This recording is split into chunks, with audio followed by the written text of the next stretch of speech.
बिस्मिल्लाहिर्रहमानिर्रहीम। अस्सलाम वालेकुम मेंबर्स व्यूअर्स, होप सब खैर खैरियत से होंगे। आज की वीडियो में जी डिस्कस कर लेते हैं। मार्केट ने आज फिर जो सा नेगेटिव क्लोजिंग दी।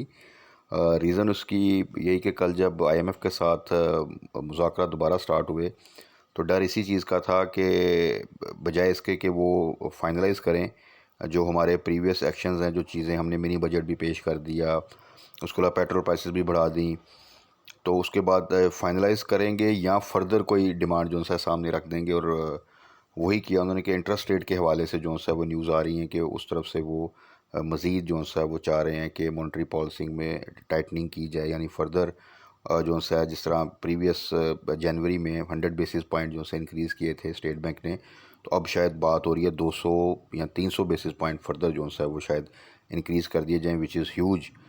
और उसके बाद डेफिनेटली मार्केट में इस वक्त जो सिचुएशन है, अगर ये एमरजेंसी मीटिंग के थ्रू अनाउंस किया जाता है या आने वाली मॉनेटरी पॉलिसी में अगर वन गो में किया जाता है तो डेफिनेटली वो एक नेगेटिव ही न्यूज़ होगी।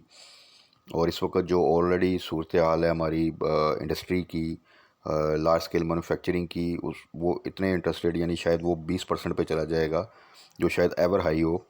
तो उस पर आई डोंट नो कि आने वाले दिनों में कंपनी की अर्निंग जो सी है, उनका बिज़नेस, उनकी ग्रोथ जो सी है वो कहाँ तक जो सा है वो हिट होगी। तो इस तरह की चीज़ों के बाद डेफिनेटली मार्केट जो सा है वो एक पॉजिटिव मोमेंटम तो कभी भी कंटिन्यू नहीं रख सकती। अब लेकिन इस पूरे सिनेरियो में देखें, हमने देखना होता है कि जो सिचुएशन है उसमें हमारी स्ट्रेटजी क्या होनी चाहिए, जिससे हम जो सा मैक्सिमम साइड पे जो सा है वो सिक्योर ट्रेड कर सकें, लॉस से बच सकें। कोई ऐसा डिसीजन ना ले बैठें जो कि हमें या तो लॉस करवाए या काफ़ी अरसे के लिए जो सा हम किसी स्टॉक में जो सा वो स्टक हो जाएं। क्योंकि मार्केट की वॉलेटिलिटी में आप देख लें कि अगर आपकी ज़रा सा आपने हाई साइड पे कोई चीज़ बाय कर ली और फर्दर आपके पास कैश भी नहीं है एवरेज करने का, तो देन फिर आपको एक लंबे अरसे के लिए वेट करना पड़ सकता है, या फिर आपको वो स्टॉक लॉस में सेल करके किसी दूसरे स्टॉक में जो सा आना पड़ता है। और वॉलेटाइल मार्केट में स्विचिंग भी जो सा वो ज़रूरी नहीं है कि वो आपके लिए बेनिफिशियल साबित हो, बिकॉज़ के जब एक स्टॉक अगर एक रैली बन रही होती है और उसमें कोई ख़्यूज़ आ जाए और मार्केट फिर डिप ले ले, तो वो जो सा आप उसमें भी दोबारा से जो सा वो स्टक हो सकते हैं। सो बहुत एहतियात के साथ और ख़ास तौर पे सिर्फ उन स्टॉक्स को फोकस करें जो अच्छे रेट पे अवेलेबल हैं, अच्छे स्टॉक हैं, लो साइड पे हैं, मल्टीपल ईयर लो पे हैं, 1 ईयर लो पे हैं। सिर्फ उनको अगर आप टारगेट करें तो वो थोड़ा सा सेफ़ ट्रेड जो सी है वो हो सकती है। और यही चीज़ आपको स्टॉक मार्केट में जो सा है वो सेफ़ रखती है। अगर आप पिछला पूरा साल देख लें तो आपको अच्छी स्विंग ट्रेड्स बहुत से स्टॉक्स में जो सी हैं वो मिली। हम साथ साथ डिस्कस भी करते रहे बहुत से स्टॉक्स को जहाँ पर हाई साइड पे एंट्री थी लेकिन स्टॉक अच्छा था, वहाँ पे एवरेज भी जो सा है वो किया और उस थ्रू जो सा है फिर पॉजिटिव साइड पे एग्ज़िट भी लिया। तो इस तरह की स्ट्रेटजी जो सी है सिर्फ ये आपको थोड़ा सा सेफ़ रख सकती है और ये क्राइसिस आप सर्वाइव कर सकते हैं। ओवर एक्साइटमेंट तो बिल्कुल भी आप जो सा जब तक कि चीज़ें पॉलिटिकल साइड पे, इकोनॉमिक साइड पे एक सस्टेनेबल मोड में नहीं जाती और एक स्टेबिलिटी नहीं आती, वो तो आपने बिल्कुल भी नहीं लेना चाहिए जो भी न्यूज़ हो, क्योंकि वो एक ट्रैप हो सकता है जिसमें आप अगर फंस गए तो फिर आप लंबे अरसे के लिए स्टक हो सकते हैं। क्योंकि ऐसे सिनेरियो में अच्छे से अच्छा स्टॉक भी अगर आपने हाई साइड पे या पीक पे जाके बाय कर लिया तो आपके लिए वो जो सा है वो प्रॉब्लम क्रिएट कर सकता है। और एक कंपैरेटिवली कम अच्छा स्टॉक भी अगर आपने बिल्कुल लो प्राइस के पास बाय किया है तो वो फिर भी आपको थोड़ा सा सिक्योर रखेगा। बाकी कल फ्राइडे है और फ्राइडे को हमेशा कॉशियस अप्रोच, कोई हैवी बाइंग की ज़रूरत नहीं है।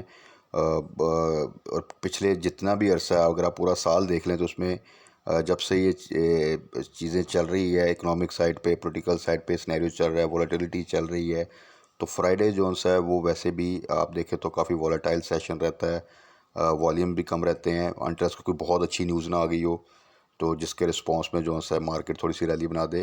क्योंकि जो 2 दिन आते हैं आगे छुट्टी के, उसमें बहुत सी एक्टिविटीज़ पॉलिटिकल साइड पे, इकोनॉमिक साइड पे हो सकती हैं जो कि मार्केट को नेगेटिवली इम्पैक्ट कर सकती हैं। तो इसलिए एक कॉशियस अप्रोच ही जो सी है वो सजेस्टेड है फ्राइडे के दिन।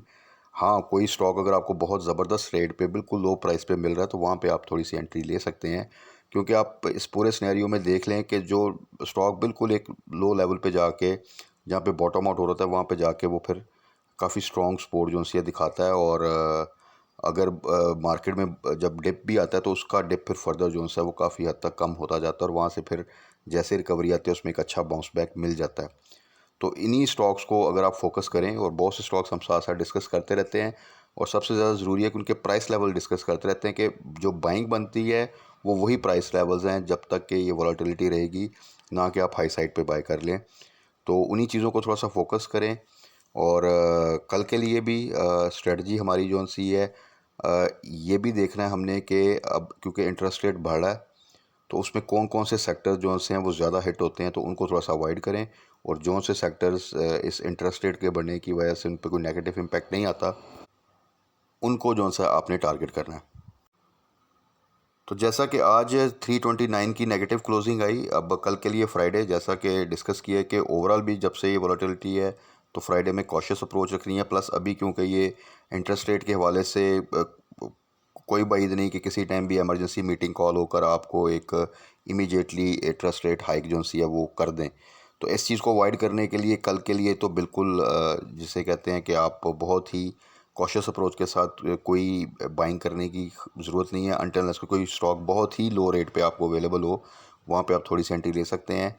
क्योंकि अगर ये इमीडिएटली कोई इन्हीं दिनों में कल मार्केट क्लोजिंग के बाद या इवन सैटरडे को कोई इस तरह की अनाउंसमेंट हो जाती है तो वो डेफिनेटली उसका इम्पैक्ट फिर नेक्स्ट वीक में जो है वो आएगा।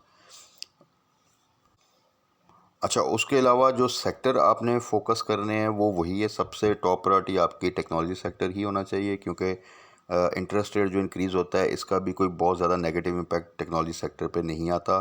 इसके अलावा ईएनपी सेक्टर जिसमें ओजीडीसी पीपीएल वगैरह हैं, ये भी काफ़ी हद तक जो है वो इम्यून रहते हैं। आल्दो कि जब मार्केट बहुत ज़्यादा डिप लेती है तो वो इम्पैक्ट तकरीबन हर सेक्टर पे डल जाता है, चाहे वो डायरेक्टली इफ़ेक्ट करता है नेगेटिवली या नहीं करता। लेकिन ओवरऑल ये कुछ सेक्टर्स और कुछ स्टॉक्स ख़ास तौर पे जो से हैं वो इन चीज़ों से इम्यून रहते हैं, बल्कि कुछ पॉजिटिव इम्पैक्ट जो सा है उस पे आता है। तो उस लिहाज से इन्हीं को फोकस करें। टेक्नोलॉजी सेक्टर में टीआरजी को छोड़ के वो थोड़ा सा इन रेट्स पर रिस्की है।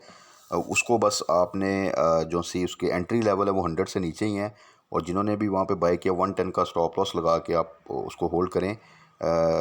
यहाँ पर बाय करना थोड़ा सा अवॉइड करें। बाकी टेक्नोलॉजी सेक्टर में इस वक्त एवीएन, नेटसोल, ये बहुत बेहतरीन रेट्स पर हैं, इनमें आप बिल्कुल एंट्री ले सकते हैं। और ये आने वाले दिनों में आपको बेहतर गेन जो है फर्दर भी दे देंगे। सिस्टम्स का हम साथ साथ डिस्कस करते रहते हैं कि जो अच्छी स्विंग ट्रेड्स मिल रही हैं उसकी बार बार, तो उसको जो है उसी स्ट्रेटजी के साथ ट्रेड करें। बाकी ओजीडीसी को मेंशन करने का मकसद ये है कि इसको हमने यही टारगेट किया था कि जब ये अब दोबारा 90 से नीचे जाएगा तब हम देखेंगे कि हमने कहाँ पे इसको बाय करना स्टार्ट करना है। तो आज जो इसकी क्लोजिंग आई है वो 88.63 की है। तो यहाँ पर और फर्दर डिप पे आप इसको अब जो है बाय कर सकते हैं, बट अगेन बाय करने के लिए इसको आप तकरीबन जो है 2 से 3 स्टेप्स में आपने बाय करना है। जैसा कि पहले भी मेंशन किया था कि अगर आपने सपोज 2000 लेना है तो आप 1000 और फिर 500 की लॉट में जो है वो आप इसको बाय कर सकते हैं ऑन एवरी डिप। तो फिर आप फर्दर इसको जो है आने वाले दिनों में जैसे ही आपको इसमें 10% से ऊपर का गेन मिलना स्टार्ट हो, वहाँ पे आप इसी तरह फिर स्टेप्स में प्रॉफिट टेकिंग करें या ट्रेलिंग स्टॉप लॉस के साथ इसको होल्ड करें। रिज़ल्ट इसका आ चुका है, डिविडेंड नॉर्मल इसने अनाउंस किया है, रिज़ल्ट ओवरऑल अच्छा है। ओवरऑल अगर देखा जाए इन लॉन्ग रन तो बेहतर स्टॉक है। ऊपर से जो यूएई की तरफ से, अरब कंट्री की तरफ से इक्विटी इन्वेस्टमेंट की बात और ख़बर चल रही है, उसके लिहाज से भी इसमें पोटेंशियल है। प्लस रिकॉर्ड के वाले से भी मेंशन कर चुके कि उसमें इसके स्टेक्स हैं। तो ओजीडीसी ओवरऑल आई थिंक आने वाले जो साल हैं वो इसके लिए बेहतर होंगे। और जो ये पिछले 3 साल से अगर आप देखें तो काफ़ी लो साइड पे था, तो अब लगता है कि इसमें एक बेहतर मोमेंट आप देख सकते हैं। But at the same time high side पे बिल्कुल भी बाय नहीं करना। और आप देख लें जिन लोगों ने भी 100 से ऊपर इसको बाय किया होगा, इवन जब ये 19 पे गया है वहाँ पे भी अच्छे वॉल्यूम के साथ ट्रेड हुआ था, जो जिन्होंने वहाँ पे बाय किया है वो इस वक्त कितनी बुरी सिचुएशन में फंस चुके हैं। उनको काफ़ी अरसा जो सा वेट करना पड़ेगा, यहाँ पर किसी लेवल पे जाके एवरेज करके अपनी पोजीशन बेहतर करनी पड़ेगी। उसके बाद है जी हपको को भी देख लें कि अच्छी स्विंग ट्रेड देनी स्टार्ट कर दी है इसने भी। और 60 के पास ये जब ये 60 से नीचे इवन गया था तो that was the best price, और वहाँ से इसने देखें 70 को टच किया, फिर ये दोबारा इसने डिप लिया 60, आई थिंक 463 तक गया, और दोबारा से अब देख लें तो तकरीबन 70 के पास आ चुका है। तो इस वॉलेटिलिटी में आप अच्छी स्विंग ट्रेड जो सी है वो एंजॉय कर सकते हैं, ख़ास तौर पे उन स्टॉक में जो कि फंडामेंटली भी स्ट्रॉन्ग है। अगर आपको होल्ड करना पड़ जाए तो उसको आप लॉन्ग टर्म के लिए भी होल्ड कर सकते हैं। तो हबको इज़ वन ऑफ देम, और 65 बिलो बेहतरीन प्राइस है, आप हर डिप के ऊपर इसको बाय कर सकते हैं। इसी तरह जब ये 68 से ऊपर जाए वहाँ पे आप प्रॉफिट टेकिंग करें जब तक कि ये वॉलेटिलिटी रहती है। तो अभी के लिए भी जिन दोस्तों के पास भी जिन्होंने बाय किया हुआ है, और जब रिसेंटली इसने 70 को टच किया था वहाँ प्रॉफिट टेकिंग नहीं की थी, ये 64 से दोबारा अब देख लें तो 70 पे आ चुका है। तो यहाँ पर अगर आपके पास एक अच्छी क्वांटिटी है तो आप या तो बस कल इसको हाई साइड पे थोड़ी प्रॉफिट टेकिंग कर लें, या फिर 66 का स्टॉप लॉस लगा के इसको होल्ड करें। तो इसका क्योंकि रिज़ल्ट अनाउंसमेंट भी है, और हबको किसी टाइम भी आपको जो सा वो पे आउट अच्छा साथ साथ दे सकता है, अनाउंसमेंट हो सकती है जिसकी वजह से इसमें एक अच्छी मूवमेंट बन सकती है। सो हबको ओवरऑल लॉन्ग टर्म के लिए भी अच्छा है और स्विंग ट्रेड के लिए भी एक अच्छा स्टॉक है, और इसकी बाइंग रेंज और इसकी जो सा प्रॉफिट टेकिंग लेवल्स वो हम डिस्कस करते रहते हैं साथ साथ, कि आपने जब भी ये 64 से नीचे जाए तो आपने इसको बाय करना स्टार्ट कर देना है, और जैसे ही 70 के पास है वहाँ पे आपने प्रॉफिट टेकिंग करनी है। और क्योंकि ये स्टॉक लॉन्ग टर्म होल्डिंग के लिए है तो उसमें आप 100% जो सा है वो प्रॉफिट टेकिंग ना करें, 50% को ट्रेड करते रहें इस वॉलेटिलिटी में, और 50% को आप लॉन्ग टर्म के लिए होल्ड कर लें। उसके बाद है जी क्लोवर। क्लोवर को भी मेंशन किया था जब ये 16 से नीचे था, इवन 16 के आसपास भी अगर आपको मिलता है 70 से नीचे तो वो भी बुरी प्राइस नहीं है। 16 से नीचे मिलता है और बेहतर प्राइस है। रिज़ल्ट अनाउंसमेंट इसकी हो चुकी है, दो कि इसने लॉस शो किया है, बट इसका जो लॉस था उसमें थोड़ी सी कमी आई है। ओवरऑल साइड आइटम है, ये रेट बहुत सिक्योर है, और किसी भी टाइम इसमें वर्टिकल मूवमेंट बन सकती है। जैसे ही कोई इनके आगे अकाउंट्स में बेहतरी आई और ईपीएस में बेहतरी आई तो फिर बड़ी वर्टिकल मूवमेंट आप इसमें एक्सपेक्ट कर सकते हैं। और एटलीस्ट जो से आप इन प्रेजेंट सर्कमस्टांसिस भी आप 20+ का टारगेट तो इसको कर सकते हैं। तो ये वही बात है कि एक स्टॉक जो कि बहुत लो लेवल पे बहुत लो रेट्स पे अवेलेबल है, तो यहाँ पे इसका रिस्क फैक्टर काफ़ी कम हो जाता है। जबकि रिज़ल्ट अनाउंसमेंट भी हो चुकी है, उसके अगेंस्ट भी जो थोड़ा सा डिप आता है आपको पता है वो भी ये जो सा है वो हो चुका है। तो आने वाले दिनों में जैसे ही थोड़ा सा मार्केट बेहतर होगी तो इसमें आप एक मूवमेंट जो सी है यहाँ से पॉजिटिव देख सकते हैं। सो क्लोवर को इन रेट्स के ऊपर आप जो सा बाय करके थोड़ा सा वेट करेंगे तो इजीली 20+ का टारगेट कर सकते हैं। Same with Prema. Prema overall अच्छा स्टॉक है, अच्छी ग्रोथ है, ब्रांड का आप सबको पता है। ये भी 16 below, it's a very good price. यहाँ से हमेशा ये बाउंस बैक करता है, थोड़ी सी मार्केट की सपोर्ट चाहिए तो ये भी इसको भी आप इजीली 20+ का टारगेट कर सकते हैं। और प्लस इन रेट्स के ऊपर आपका रिस्क जो सा है वो बहुत मिनिमम जो सा है वो रहेगा। सो प्रेमा को भी आप उन स्टॉक्स में जो सा टारगेट कर सकते हैं जो कि फंडामेंटली स्ट्रॉन्ग होने के साथ साथ बहुत ही लो रेट पे आपको इस वक्त जो सा मिल रहे हैं। तो इनको अगर आप टारगेट करेंगे तो रिस्क आपका मिनिमम रहेगा और एक शॉर्ट टर्म में अच्छा गेन जो सा है वो आप इसमें से ले सकते हैं। प्लस अगर इनको आपको थोड़ा सा लॉन्ग टर्म भी होल्ड करना पड़े तो इसमें किसी किस्म की वरी की बात नहीं। फाइनल वन जी मिचेल्स। मिचेल्स को साथ साथ हम डिस्कस करते रहते हैं, और अभी जो इसका स्पैन बन चुका है वो तकरीबन 85 से 95 का बन चुका है जिसमें ये मूव कर रहा है। और बहुत ज़्यादा डिप आए तो तभी ये 85 से नीचे जाता है और वहाँ से फिर फ़ौरन बाउंस बैक करता है। तो ये जो 10 पॉइंट्स का एक रेंज बन चुका है, इसमें अभी जो इसकी क्लोजिंग आई है वो 89 है।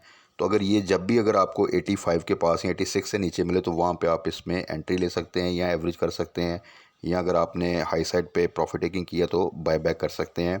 और जैसे ही फिर 92, 93, 95 के पास जाए तो वहाँ पे आप उस क्वांटिटी की प्रॉफिट टेकिंग करें। तो जब तक ये वॉलेटिलिटी रहेगी ये इस प्राइस रेंज में आप इस तरह की ट्रेड जो सी कर सकते हैं। ओवरऑल लॉन्ग टर्म के लिए इसको अगर आप होल्ड करेंगे तो इंशाल्लाह ताला इस ईयर में एक बड़ी ज़बरदस्त रैली और इम्प्रूवमेंट इसमें जो सी है वो एक्सपेक्टेड है। और साइड आइटम है, जब भी वो रैली बनेगी तो बहुत वर्टिकल रैली बनेगी और मल्टीपल कैप्स के साथ जो सा है फिर ये मूव करता है जैसा कि इसने लास्ट ईयर भी किया था। तो उसमें इसमें भी बेहतर स्ट्रेटजी यही है कि आप हाफ़ क्वांटिटी ट्रेड करें और हाफ़ क्वांटिटी जो सी है उसको लॉन्ग टर्म के लिए होल्ड कर लें। तो ये तो थी जी आज की वीडियो, जिसमें कोशिश की कि वो स्टॉक्स थोड़े से डिस्कस कर लें जो कि काफ़ी लो रेट पर अवेलेबल हैं या उन प्राइस लेवल्स पर आ चुके हैं जहाँ पे आप थोड़ा बहुत उनको टारगेट कर सकते हैं। बाकी कल के लिए हैवी बाइंग से अवॉइड करें, कोशिश करें कि कल थोड़ा सा वेट एंड वॉच की पॉलिसी रखें। जिन स्टॉक्स में आपको थोड़ा सा प्रॉफिट मिल रहा है हाई साइड पे, ख़ास तौर पर जिस तरह हपको का जिक्र किया, वहाँ पे आप थोड़ी सी प्रॉफिटिंग कर लें तो बेहतर है। और फिर वीकेंड पे जिस तरह की न्यूज़ आएंगी आईएमएफ के वाले से क्या फ़ाइनल होता है, उसके अकॉर्डिंगली फिर वीकेंड की वीडियो में डिटेल डिस्कशन भी कर लेंगे और नेक्स्ट वीक के लिए कौन कौन सी जो सा स्ट्रेटजी जो हमें सूट करेगी, कौन से स्टॉक्स कौन से सेक्टर जो से हैं वो ज़्यादा बेहतर हैं, वो हम डिस्कस कर लेंगे इन डिटेल। तब तक अपना ख्याल रखिएगा, दुआओं में याद रखिएगा। Stay blessed. अल्लाह हाफ़िज़।